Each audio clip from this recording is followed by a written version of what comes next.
damos la bienvenida a otro episodio de Raíces, el podcast que estamos elaborando desde CEPAS, con el fin de poderle dar respuestas, resolver dudas, tener experiencias con el tema migratorio.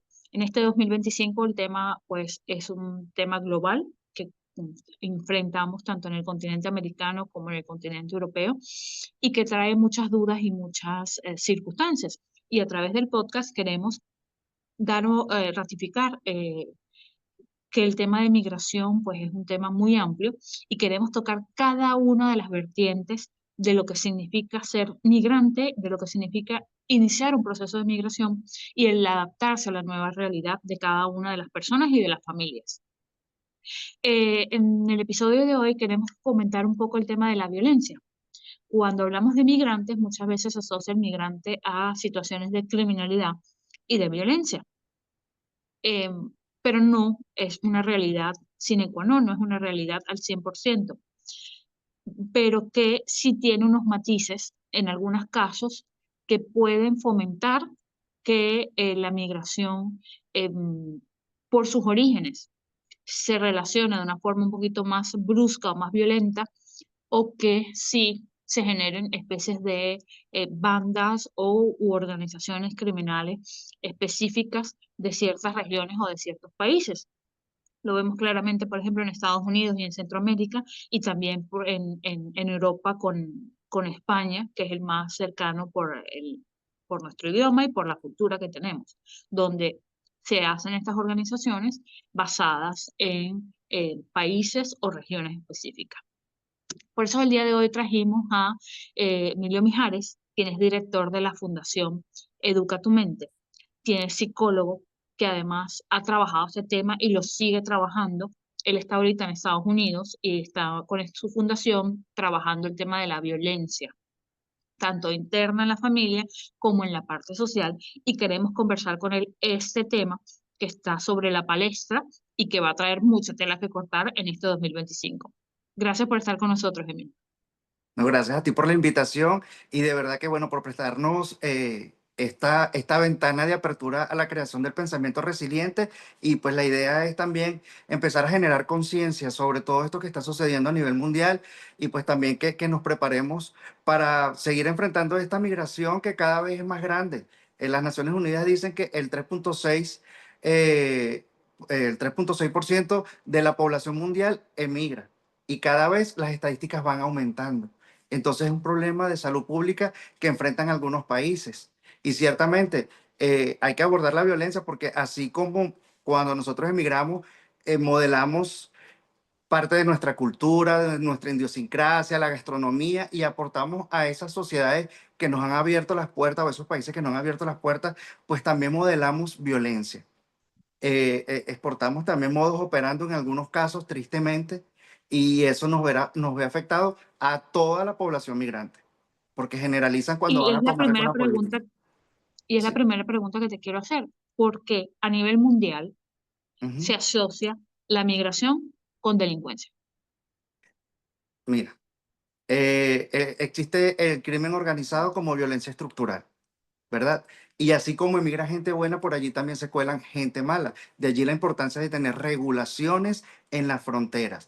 Pero ¿qué pasa, por ejemplo, en el caso de Venezuela y con los Estados Unidos?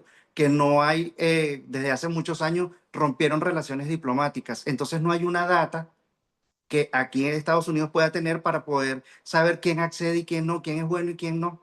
No tienen esa información. Entonces se hace más complejo la situación y por eso ponen cada vez más regulaciones. Entonces, tristemente, pues tenemos que aceptarlas, porque cada país también tiene el deber de cuidar a sus conciudadanos, de protegerlos. Entonces, por eso colocan esos filtros para poder darle ingreso a las personas que venimos de otros países también con características particulares, pero hay unas personas que no son tan buenas también que se filtran por allí. Claro, Entonces, pero por ejemplo, ese es un caso muy concreto, pero países como República Dominicana, ujú, em, países de otros de Centroamérica, sí tienen relaciones. Lo digo, por ejemplo, el caso de España, que tienen la banda que se llaman los Dominic Boys, ¿no? ujú, Que son principalmente originarios de República Dominicana. Entonces, Ahí sí hay una relación España-República Dominicana, no hay ruptura de las relaciones. Y aún así se generan estas bandas que están asociadas a ese país y la forma de delinquir de su país de origen. Es que fíjate, cuando hablamos de violencia estructural y violencia cultural, hablamos de problemas socioeconómicos y sociopolíticos. Y cuando hablamos de crimen organizado es porque posiblemente también hay mafias de altas esferas que controlan eso. Entonces, ¿qué pasa? También se filtran personas con pasaportes que no son de su nacionalidad de origen y pues por allí se camuflan también. De allí la importancia de todas ese tipo de regulaciones, aunque tengan relaciones diplomáticas, igual que le garantiza que la documentación no sea falsa, porque se han visto casos, hay muchísimos casos, o sea, por ejemplo, ahorita el tren de Aragua, por ejemplo, aquí en el estado de Utah, eh, que está haciendo cosas desagradables y muy malas para esta comunidad. Hay muchos que han ingresado con pasaportes colombianos y con pasaportes de otros países también. Entonces, Cuando afectan tú a hablas esos de, países. cuando tú hablas de violencia estructural, para Ujú. explicárselo en blanco y negro de forma sencilla a la gente, ¿qué implica? Sí, ¿De dónde fíjate, viene mira, eso? eso lo dijo Galton, que es un sociólogo que trabajó muchísimos años como mediador en conflictos bélicos. Y él desarrolló una teoría en el 2003. Él hizo una triple relación de la violencia y él explicaba a través de un iceberg.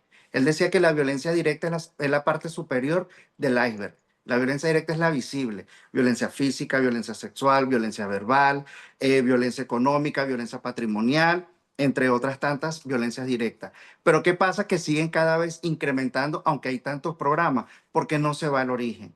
Y él dice que el origen es la violencia estructural y la violencia cultural. Violencia estructural es todos esos aspectos socioeconómicos, sociopolíticos, que de alguna u otra forma fomentan o validan esa violencia cultural y esa violencia directa. Por ejemplo, cuando escuchamos entonces a un presidente con un discurso violento o fomentando la violencia, para que entre sus conciudadanos o con otras personas haya discriminación, eso es violencia estructural. Cuando hablamos de, por ejemplo, países que pues para nadie es un secreto, como en Venezuela, que es un narcorrégimen que pasó a ser de un estado de derecho a un estado delincuencial, que maneja, que es violencia, crimen organizado, eso es violencia estructural.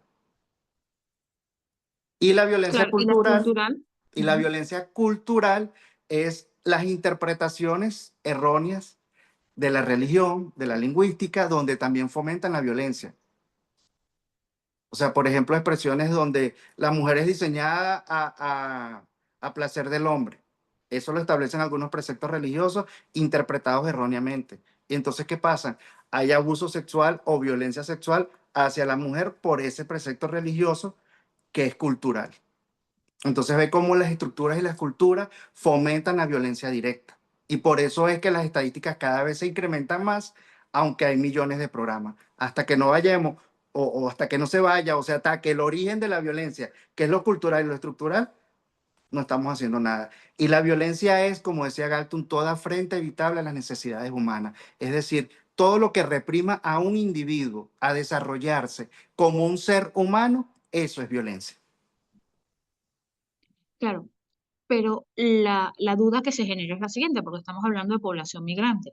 Ok. Normalmente el migrante, cuando cambia de país, lo hace un país un poco más seguro, con menos violencia de su país de origen, está huyendo de la violencia del lugar donde estaba. eh, ¿Cómo hace el país receptor para unificar, poder mezclar ambas culturas sin perder la suya, porque la suya es la principal y es la que se va a mantener, pero que estas personas puedan entender que ya no hay un peligro, que ya la violencia no es una forma de vivir, sino que hay otros pasos eh, menos violentos o cero violentos o más conciliadores, más mediadores para poder lidiar con situaciones de conflicto. Sí, mira, eh, hay políticas públicas que favorecen al migrante, siempre y cuando cumplan con las normativas establecidas y lo hagan de manera legal, ¿ok? Sin embargo, como te digo, todas las estructuras eh, a nivel mundial, o sea, todos los países de alguna u otra forma también modelan violencia. ¿Y qué pasa, por ejemplo, aquí en este país? Aunque somos migrantes, hay políticas públicas que nos defienden, están los derechos humanos que son universales e intransferibles y no negociables, pero muchas veces desconozco de eso. Y de allí la importancia de educarnos. Entonces, ¿qué pasa? Muchas veces somos víctimas de violencia laboral y es algo que no se aborda y a mí me preocupa porque las estadísticas dicen que el índice de suicidio eh, por violencia laboral cada vez es más alto y no se está haciendo absolutamente nada. ¿Puedes darnos ejemplos concretos para que la gente identifique? Porque lo que yo quiero es Sí. desmenuzar, porque claro, nosotros manejamos los conceptos y para nosotros es sencillo, pero si alguien que no maneja los conceptos, que se está enfrentando a esta nueva realidad desde cero, porque no es su trabajo, no es el donde se ha desenvuelto, ¿cómo saber que estoy en una situación, primero, que es violenta, poder Ujú. identificar qué es la violencia y cómo se representa? Y dos, eh, ¿cómo la puedo ver a lo mejor conmigo? Porque a lo mejor estoy haciendo algo que en mi país de origen es Sí. completamente normal, es completamente regular, pero cuando llego al otro país, pues no está visto correctamente, es una violencia sin querer, por decirlo de Sí. alguna manera. Y es uno de los programas que trabajamos aquí en la Fundación Educa Tu Mente, que tú puedas identificar cuando eres víctima, cuando eres victimario y cuando eres cómplice de violencia. Porque aquí, a diferencia de nuestros países, los protocolos para abordar esa situación son totalmente diferentes. Entonces, nuestra preocupación es que hay que entrenar a esa persona para que pueda ser ciudadano de esta nueva nación. Y cuando hablo de ser ciudadano, hablo de deberes y de derechos, que son diferentes a los de nuestros países. Entonces yo siento que la única llave capaz de abrir cualquier puerta es la educación. Tenemos que educar, psicoeducar a las personas para que puedan identificar los tipos de violencia, las conductas violentas, los comportamientos violentos, que a veces, como dije anteriormente, nuestra cultura los avala, pero es que ahora estamos en una cultura diferente. Y tenemos que conocer esa cultura. Y es una de las cosas que también estamos trabajando en la fundación, la integración, que es muy complicada porque Estados Unidos es un país multicultural. Es decir, hay muchas culturas, por lo que hay muchas expresiones de violencia, pero tenemos que encauzarnos en las normativas o en la estructura que establece este país. Aquí hay muchas campañas, incluso gratuitas, que nos hablan de derechos humanos, que nos hablan de cuáles son nuestros derechos ciudadanos. ¿Qué pasa si me para la policía? Yo también tengo derechos, ¿ok? ¿Cómo ejercerlo? Pues conociéndolo, educándome, formándome. Yo sé que a veces cuesta, sobre todo en nuestra comunidad migrante, porque pues estamos empezando de nuevo a hacer una base económica y muchas personas trabajan demasiado. Trabajan, tienen hasta dos full time o un full time y un part time y pues más las actividades cotidianas del hogar, pero eso también hace que se descuiden a los niños.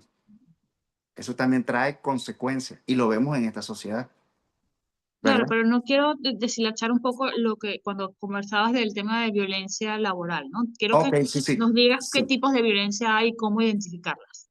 Ok, fíjate, dentro del área laboral está lo que llamamos el moving, que es el bullying dentro del área laboral. Cuando me descalifican, cuando se burlan de mí, algún jefe, incluso inconscientemente dice que este no sirve y lo que está es fomentando entonces una ola de que todos piensen eso y eso me va a hacer sentir mal, eso va a afectar mi autoestima, mi autovaloración y cada vez me va a ir minimizando y eso me va a llevar a la ideación suicida. Ese Ujú. de, por ejemplo, aquí se dice mucho, eh, lo he vivido, por ejemplo, cuando hay el Día de la Independencia, que es una festividad a nivel nacional, y entonces los inmigrantes nos dicen, ustedes tienen que venir a trabajar porque este no es el Día de la Independencia de ustedes. Entonces, o sea, ustedes no tienen por qué celebrar eso. Y nos lo dicen dentro del área laboral, los mismos jefes. Y eso es violencia laboral también. Cuando irrespetan tus derechos, cuando vulneran tus derechos, incluso hay muchos jefes que dicen, acuérdate que tú eres inmigrante y no tienes derecho. Entonces eso hace que nos exploten, nos pongan a trabajar 12, 15, 16 horas en el sol o en el frío extremo, como es el caso de Utah, y eso es violencia laboral. Y eso de alguna Ujú. manera tú te ves desesperanzado que tú dices, oye, esto se va a acabar cuando ya yo deje de existir. Y lo he escuchado mucho en conversaciones o en grupos de personas que han sido víctimas de violencia laboral y no se han dado cuenta porque no saben sus derechos, porque no saben poner límites, porque no saben a dónde acudir, qué hacer, Porque aquí hay una organización que se llama Labor Commission donde tú puedes denunciar esas acciones violentas. Pero ¿qué pasa si no reconozco que son acciones violentas? O si tengo la creencia errónea de que no tengo derecho, no voy a ir al Labor Commission. Y tú pides las estadísticas y las denuncias son mínimas, pero cuando tú vas a las organizaciones y evalúas absolutamente todo el contexto, tú dices, wow. Y también que, por ejemplo, en las organizaciones, cuando están solicitando, por ejemplo, el perfil de un jefe y tú la lees, o sea, pareciera que están contratando a un psicópata, un sociópata o un narcisista, o sea, la trilogía oscura de la personalidad, porque es una persona que no sea empática con el grupo, una persona que no le importe las necesidades del otro, o sea, ese es un psicópata. Ajá, ok, te va a rendir o va a hacer que incremente la producción, pero ¿y la parte humana? ¿Y qué está pasando con esa persona que también tiene necesidades emocionales, porque tenemos un cuerpo mental, un cuerpo físico y un cuerpo emocional y un cuerpo espiritual? ¿En qué momento atiendo eso si me estás obligando a trabajar 16 horas al día? ¿En qué momento yo me dedico a mí o le dedico a mis hijos? Entonces, aquí hay muchas reflexiones que hacemos, porque muchas veces salimos de nuestros países buscando el sueño americano y resulta que el sueño americano nos está muchas veces empujando a un abismo, si no sabemos reconocer nuestros derechos y poner límites. Pero es que no es una realidad solo estadounidense, es una realidad mundial, ¿no? Sí, Y no es una realidad, esa situación no es nueva dentro de los procesos migratorios. Recordemos que la migración, claro, porque la estamos viviendo ahorita y creemos que es en nuestros tiempos, pero la migración de verdad ha de pasado toda la desde que el vida. hombre es hombre, Ujú. de que el Sí, ser humano es el ser humano. Y la mayor fue Primera Guerra Mundial y Segunda Guerra Mundial, ujú. cuando hubo un gran desplazamiento tanto al interno de Europa como al externo del continente. Eh, y estas son cosas que se han ido repitiendo en el tiempo, pero que ahorita hay como mecanismos de identificación, de denuncia, se ha ido elaborando y se ha ido como la parte de la prevención. Entonces, aparte del laboral, ¿qué otro tipo de violencias tenemos? Mira, tenemos la violencia física, la violencia sexual, la violencia psicológica, la violencia emocional, la negligencia, la violencia laboral, la violencia patrimonial, la violencia económica y la negligencia. Fíjate lo que nos dice la negligencia, es desatender nuestras necesidades físicas, emocionales, cognitivas, de salud, psicológicas o desatender a nuestro entorno familiar también. Entonces, ¿qué pasa si una persona trabaja 16 horas, desatiende a sus hijos también? Allá hay negligencia, que es un tipo de Claro, y cuando violencia también. hablamos, por ejemplo, em, para, para aterrizarlo un poco a la situación actual, ¿no? Que es la violencia física, Ok, que es la sí, que creo que es como que es la más visual y al ser más visual, pues la gente la identifica más. sí, Y la física no es simplemente un golpe, ¿no? Es también sacar un arma de esto, fuego, es meterte en una propiedad que no es tuya, es desalojar algún espacio. Entonces, vamos a ir elaborando eso para que la gente identifique, sí, ¿no? ¿Cuál es esa violencia, primero, física, ¿ok? ujú, Que puede sufrir el migrante o que puede ejecutar también el migrante, sí. porque Fíjate, es víctima y victimario, ¿no? eso, Depende de las eso es personas, porque correcto. hay que ser realistas que Sí. tenemos ambas caras de la moneda, porque son seres humanos. Sí, sí. O cómplices, porque a veces somos testigos también de cómo están violentando al otro y tenemos la creencia de eso no me importa. Ok, pero puedo denunciar, o por lo menos aquí en Estados Unidos se me da esa oportunidad. Violencia física, incluso aquí se maneja la distancia, se respeta la distancia corporal que debe tener una persona, o sea, 1 metro. 1 metro de distancia debes tener tú hacia la otra persona. Cuando alguien se te encima, cuando alguien te empuja, cuando alguien te pellizca, cuando tú invades la propiedad privada, por lo menos aquí en los Estados Unidos, si tú no tienes la autorización de entrar a una casa, eh, pues eso es aquí un delito. Y entonces el dueño puede incluso, porque se siente atacado, defenderse con un arma de fuego. Cuando alguien te amenaza con un arma de fuego, eso también es violencia física. Cuando te secuestran, eso también es violencia física, porque tú pierdes la autonomía de tu cuerpo, de tu poder hacer o moverte o hacer lo que tú quieras. Entonces, un secuestro también es violencia física, o que te priven de libertad de alguna forma. Sí. Y las violencias que se pueden recibir cuando estás en tránsito, por ejemplo, en las rutas, porque ahorita vamos a ver mucha movilidad en ruta. Sí. Antes, incluso en CEPAS sacamos unos informes de rutas migrantes peligrosas 2024 y sabemos que en el 2025 con las políticas públicas de los estados, de los países del norte del continente, Ujú. pues la ruta va a ir hacia el sur, ¿no? Y eso va a cambiar el tipo de violencia.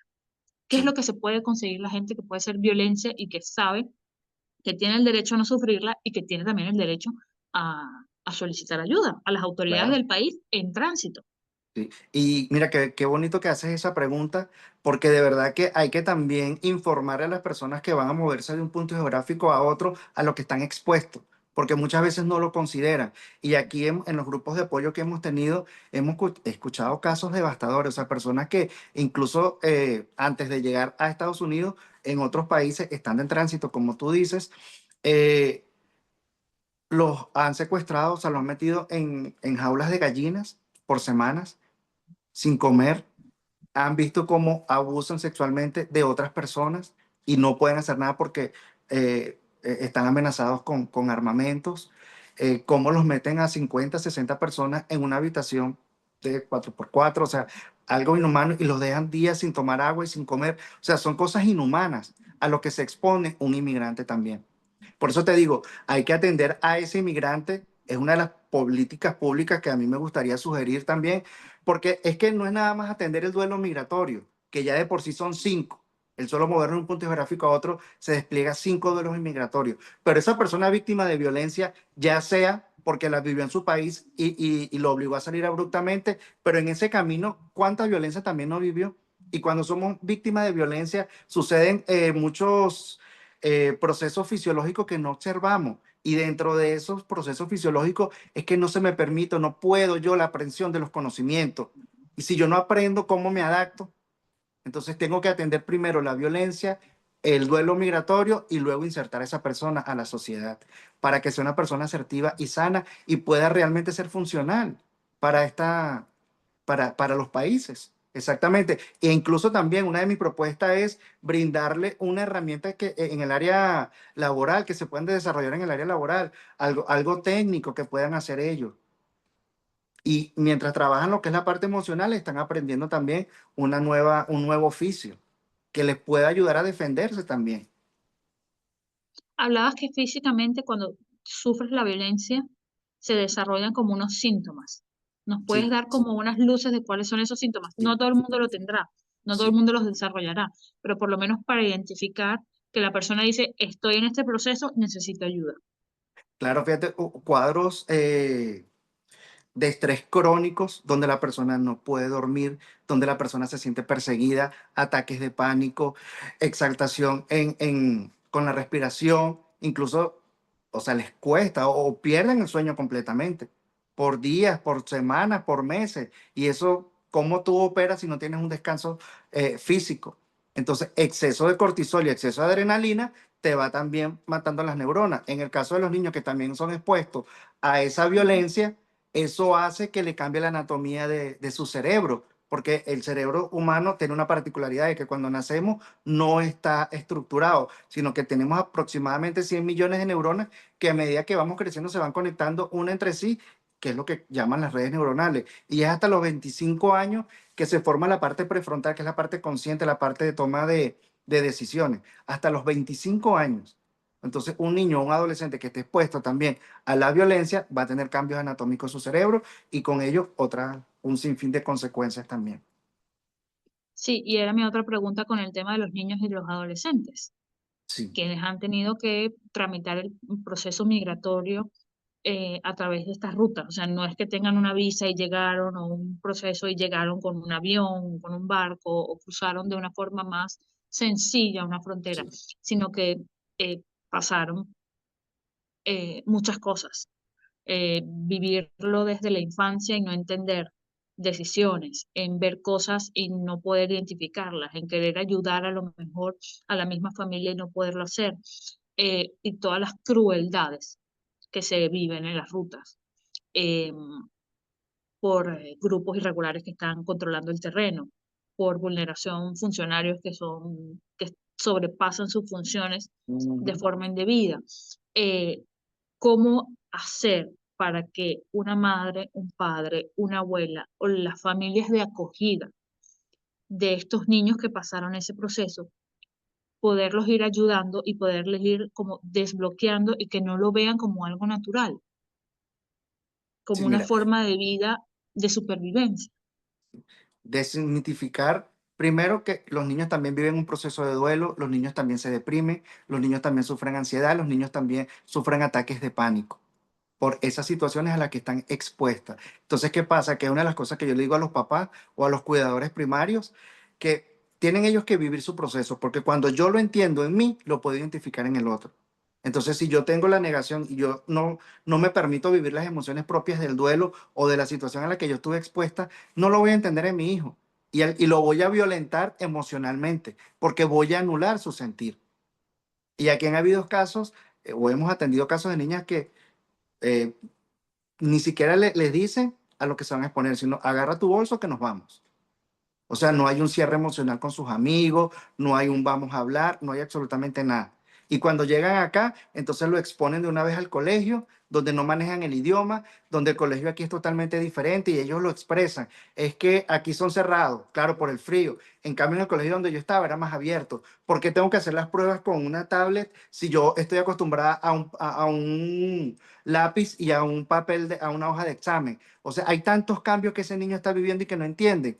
Nosotros en bachillerato, en el liceo, es cuando nos cambian de profesores, pero muchas veces el profesor es el que se rota del salón. Aquí no, aquí el niño desde primaria es el que va a rotar a buscar al maestro o al profesor. Entonces ellos no saben para dónde dirigirse. Y eso les genera ansiedad, angustia. Tuvimos el caso de una niña que estaba sufriendo de alopecia. O sea, se le cayó hasta la cejita, la pestaña, el cabello, porque la expusieron a todo eso. Incluso sus cuidadores primarios en Venezuela eran sus abuelitos. Entonces ella escuchaba que los abuelitos, la situación que había en Venezuela. Y eso a ella le generaba angustia. Entonces, cuando la iban a llevar a comprar ropa, decían, no, mejor vamos a mandarle ese dinero a mi abuelo. O a veces cuando le compraban una hamburguesa, ella decía, la guardaba y no se la comía. Y cuando llegaba a la casa le decía, mamá, para que se la mande a mis abuelitos. O sea, imagínate tú el sufrimiento que tenía esa niña. O sea, y exponerla a todo eso y no tener un acompañamiento psicológico, alguien que la pudiese orientar, que respetaran su tiempo y su ritmo, porque ella también va a tener un proceso de adaptación. Ella también está perdiendo a sus seres queridos. Ella también está viviendo su duelo. Y ella Y también si a fue eso le víctima. sumamos el tema de la violencia sufrida en la ruta, Sí, por eso ella también fue cómo víctima de ayudar ese violencia. proceso Sí, adicional. Niñas que han sí. sido violentadas, Levantada. robos, han visto eh, homicidios, han visto, bueno, el Han sido sinfín de cosas víctimas, que se ven en la ruta, sí. Han sido ¿no? víctimas incluso de abuso sexual y las mamás por miedo o los padres por miedo a lo que dicen, no vayas a decir nada. O sea, ¿Cómo imagínate. trabajar eso?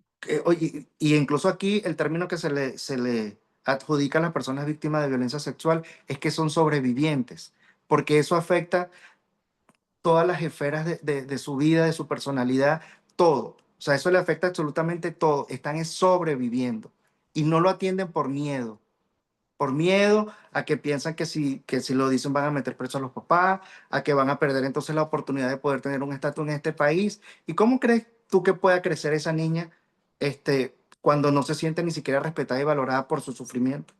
Porque es violencia emocional, es violencia sexual y para usted de contar. O sea, le están afectando el resto de su vida, todas las esferas de su vida, porque cómo se va a conectar ella afectivamente más adelante con una pareja sana cuando, sabes, tiene todos estos traumas sin atender. Entonces, Claro, pero también hay un plus que es, si además estoy en situación irregular, ¿dónde la sí. llevo? Sí. Aquí, bueno, gracias a Dios, de verdad, en el estado de Utah hay organizaciones sin fines de lucro, como por ejemplo Latino Behavioral Health Services, que es una de las organizaciones donde yo me formé para poder tener la licencia también acá y poder ayudar a otras personas. Ellos, una de las particularidades que ellos tienen es que sus terapeutas son de todas las nacionalidades, o sea, hay nicaragüenses, colombianos, mexicanos, venezolanos, porque ya conocen parte de la cultura y se le va a hacer más fácil poder conectar con esa persona. Entonces, están dando una atención con un profesional o con alguien que tiene habilidades para acompañarte en tus procesos y que te va a entender porque habla igual que tú y conoce parte de tu cultura y sabe puede conectar mejor, porque aquí también una de las cosas que se vio es que, por ejemplo, cuando te atendió un profesional americano, no entiende de tu cultura. Entonces se pierde mucha información o en la traducción puede haber una mala interpretación y con eso puede haber un diagnóstico erróneo. Y de aquí, bueno, tenemos un sinfín de casos y consecuencias devastadoras por esos diagnósticos erróneos también. Entonces, bueno, Latino Behavior es una de las tantas organizaciones aquí que hay sin fines de lucro que atiende a los papás, a los niños, incluso tiene programas de fortaleciendo la familia para brindarle herramientas a esos papás para que puedan acompañar a sus hijos en sus procesos también, pues. Sin embargo, siento que falta mucho porque en los colegios sí no hay ese acompañamiento. Entonces, ¿qué pasa? Muchas veces los maestros no entienden que está viviendo un duelo migratorio o que es víctima de violencia, o sea, o que viene huyendo de una violencia que no ha sido atendida. Entonces, no hay un protocolo establecido en los colegios para que los maestros puedan atender a ese niño. Entonces, cuando lo mandan también al orientador, o aquí le dicen el counseling o el consejero, pues tampoco sabe y no tiene un protocolo, no conoce qué es lo que está viviendo esa persona. Y posiblemente la atención no va a ser la que requiera. Y ahí me voy a la violencia intraescolar, que por ser migrante ya es Sí, un plus, es un adicional sí, de poder ser una víctima potencial sí. de violencia intraescolar. Una de las características que marca lo que es el bullying es las diferencias. Entonces, cuando yo llego y hablo diferente, tengo características particulares o de fisionomía diferente, entonces, pues, posiblemente esté expuesto al bullying. Y aquí en el estado de Utah no han habido programas tan fuertes con respecto a eso, a pesar de que Utah es el estado con más alto índice de suicidio. Y la población más vulnerable es de 9 a 25 años. O sea, ya hay registros de niños de 9 años que se han suicidado. O sea, imagínate tú. ¿Cómo hace un padre migrante que no está el 100% del tiempo con sus hijos, porque Ujú, tiene que trabajar y tiene que mantener?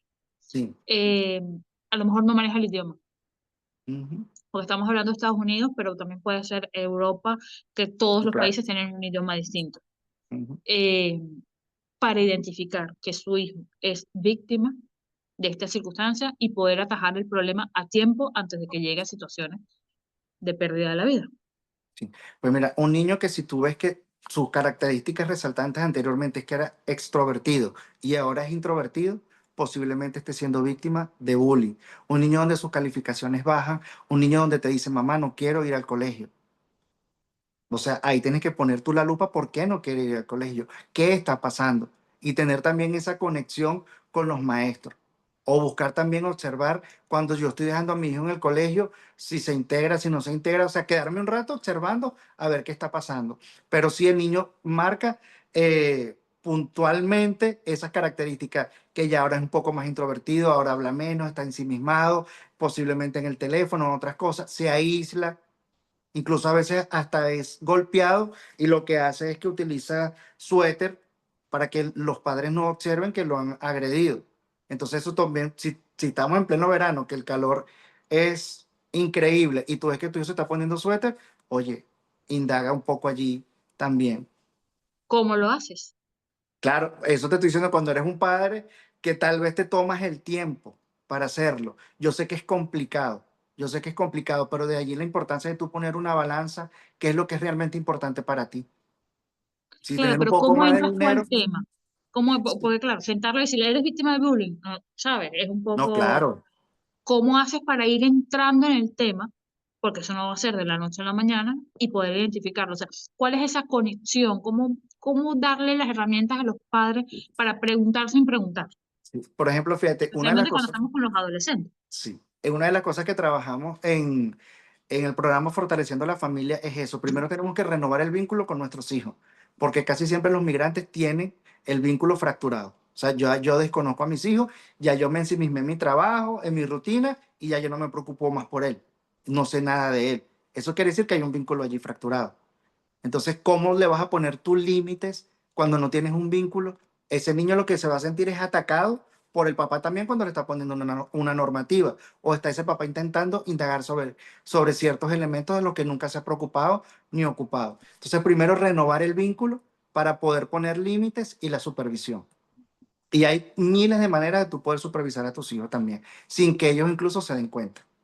O sea, por ejemplo, si tú lo vas a dejar en una reunión, ¿verdad? Con sus amigos, ok, déjalo. Y luego al rato dice, oh, me acordé que, un ejemplo, voy a traer algo para que piques con tus compañeros.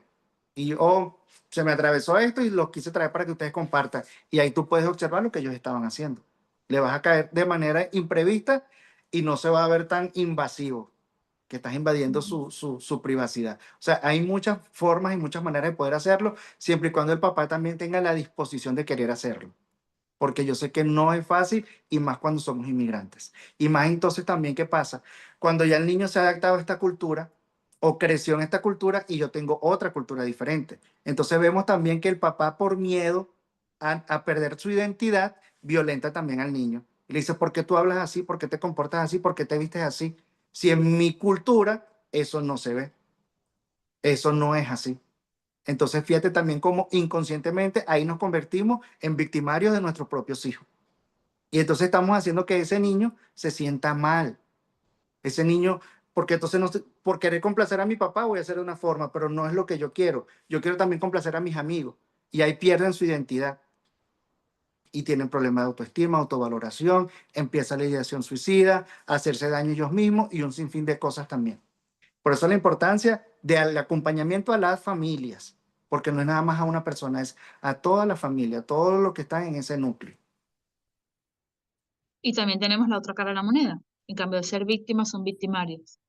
Sí, sí. Entonces, un padre para que identifique si su hijo está empezando a ir por malos pasos, en malas compañías o está haciendo actos no Ujú. legales, o se está iniciando en organizaciones criminales, así sea bandas pequeñas, bandas locales, no estoy hablando a lo mejor de cosas grandísimas, no, sino robo, hurto, Ujú.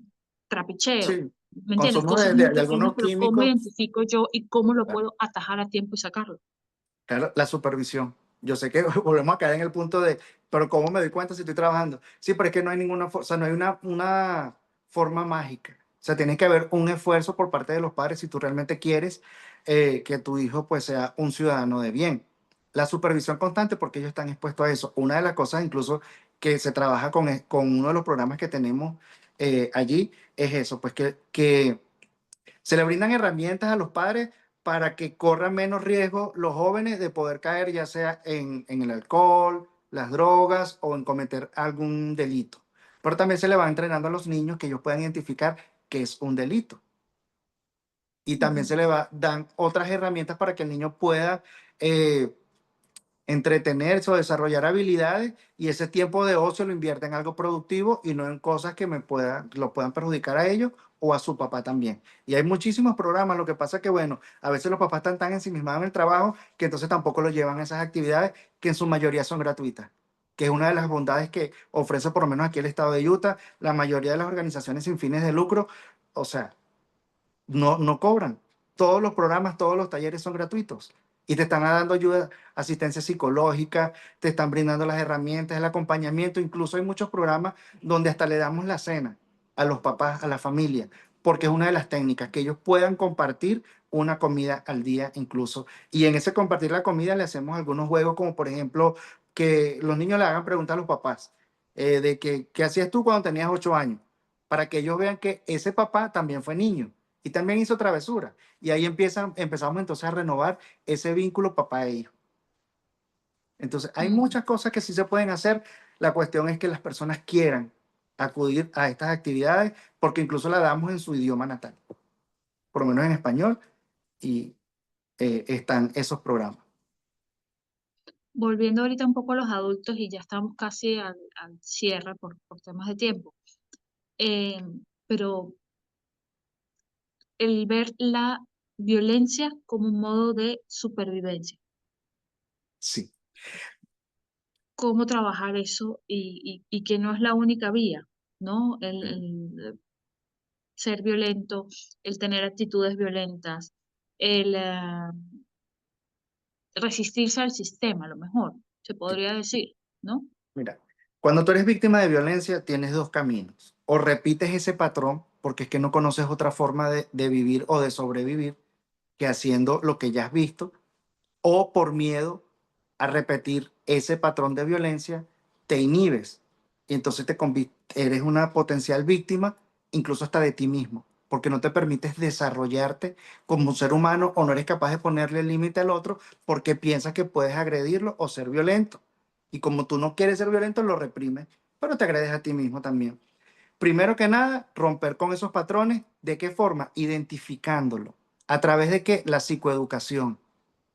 Que alguien me describe y me diga los tipos de violencia, cuáles son las características de los tipos de violencia, y ahí yo mismo, como algo normal y natural, pueda yo identificar si soy, que eso es complicado. Incluso una de las actividades que yo hice en Venezuela, que creé un modelo de atención a las víctimas de violencia, porque para romper con ese ciclo de la violencia, tiene que transcurrir varios escalones porque de la violencia para poder llegar a la resiliencia es un proceso donde necesitas ayuda psicológica, donde necesitas incluso eh, ayuda de las autoridades también, pero también tienes que tener esa disposición tuya, esa crear ese pensamiento resiliente, que eso también yo lo digo, muchas veces decimos, pero ser resiliente, pero es que eso no es un switch que se sube y se baja, eso es un proceso, que para que se pueda dar necesitas dos elementos, intrapsíquicos y ambientales. O sea, saber que yo puedo salir de allí y que tengo el apoyo o tengo los recursos de algunas personas, tengo una red de apoyo para yo poder salir adelante, porque si no, no lo hago. Y la psicoeducación para poder romper con esos patrones de violencia, que yo lo pueda identificar, que yo diga, oye, aquí estoy siendo víctima, pero en esta conducta, en este comportamiento, yo estoy siendo victimario. Y no es lo que yo quiero hacer. Y le estoy haciendo daño a mi hijo posiblemente, o a otras personas, o a mis vecinos. Educarnos. Esa es la única llave. Sí. Yo sé que cuesta, que es complicado, pero sí, porque tenemos que Sí. estudiar, tenemos que formarnos para poder ser un ciudadano operativo en esta en esta nación o en la donde ustedes se hayan movido, pues tienen que saber cómo se maneja el sistema judicial, cómo me voy a formar yo como ciudadano, la educación, psicoeducándome también. Así que ese es el llamado, Que no quiero porque cerrar. yo decido quién ser y qué hacer para construir mi paz, pero es un compromiso conmigo mismo.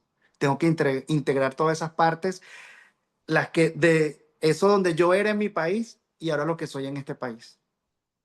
Y saber que al final, aunque vivimos en países multiculturales como es el caso de Estados Unidos, y respeto las diferencias, pero al final también tenemos muchos puntos de encuentro porque todos tenemos un cerebro, todos tenemos unas emociones y por allí podemos conectar.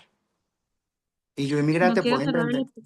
¿Cómo? sí, no quiero cerrar el episodio sin que nos digas qué están haciendo en la fundación, cómo Ok, los pueden contactar ok. y si es solo en Estados Unidos, si pueden personas de otras partes de América Latina pueden o de Europa que también nos escuchan, eh, qué están haciendo.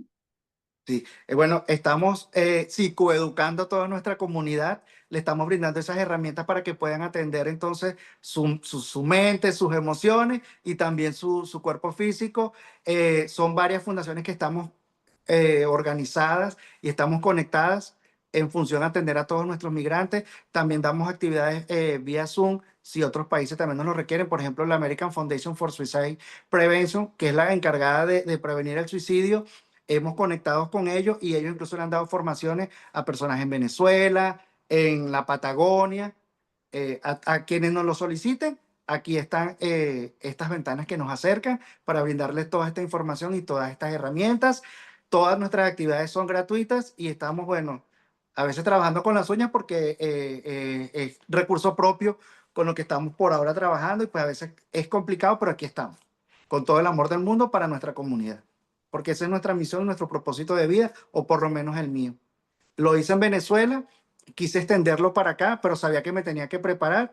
Con mucho esfuerzo lo hice porque pues viví todo lo que vive un inmigrante. No me salté ningún escalón, todo tal cual. No, y te agradezco y le vamos a poner en la cajita aquí de la descripción del O video si la la información Fundación para Educa podernos Tu Mente contactar, las está redes sociales y la web. Ujú. en Instagram y tenemos también una página web que ahí estamos también poniendo información, sobre todo si eres víctima de violencia, a dónde tienes que llamar y a dónde puedes acudir también.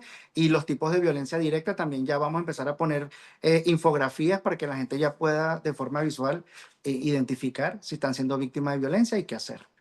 Entonces, bueno, la Fundación Educa Tu Mente está comprometida con lo que es las acciones educativas innovadoras para ese desarrollo integral del ser humano, víctima de violencia e inmigrante. Te agradezco por estar en este episodio con nosotros, por Gracias a darnos ti. unas luces de lo que significa migrante y violencia, que no son sinónimos, Mm, sino que el migrante es víctima en la mayoría de los casos de los distintos tipos de violencia que se viven en el mundo, en el proceso de tránsito, desde la toma de decisión hasta el asentamiento y la integración del migrante al nuevo país receptor o del retornado, que es otro de los temas que queremos tocar en este podcast, sí. que también pasa, que es el Y migrante retornado. mira, y ha pasado de que, por ejemplo, niños que llegaron aquí de 2 meses, 3 meses de nacido y ya tienen 20, 22 años y lo han deportado para un país que ellos no conocen y que no tienen incluso familiares allá y que el idioma es otro. Y esas personas, bueno, la depresión en las que caen es grande porque, oye, no sé qué hacer. Yo pensé que yo era de aquí y resulta que no. Y mira, esto tiene para, bueno, mucha tela que cortar.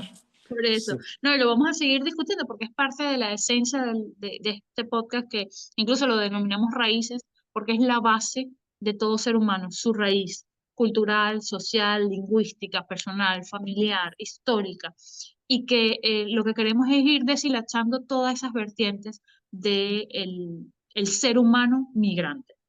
Eh, Te agradezco por estar con nosotros, les agradezco a ustedes también por estar en este episodio. Les recordamos que si les gustó, si le dan like, pueden comentar, pueden compartir este video a la gente que lo necesita. En los podcasts están todos en la página web de CEPAS y a través de, también de YouTube y las otras redes sociales. Y recordarles siempre que migrar es un proceso de amor. Es una declaración de amor propio y de amor a las próximas generaciones. Por lo tanto, no miremos con malos ojos el tema de migrar, sino al contrario, lo que eso contribuye al desarrollo de la sociedad, de la familia y del mundo entero. Les agradecemos y los esperamos en otro episodio aquí en Raíces. Gracias. Y bueno, contento por esta ventana que nos está prestando y que, bueno, muchísimo tiempo más para ustedes para que nos sigan educando y nos sigan formando y nos sigan conectando. Gracias de todo corazón. A ustedes.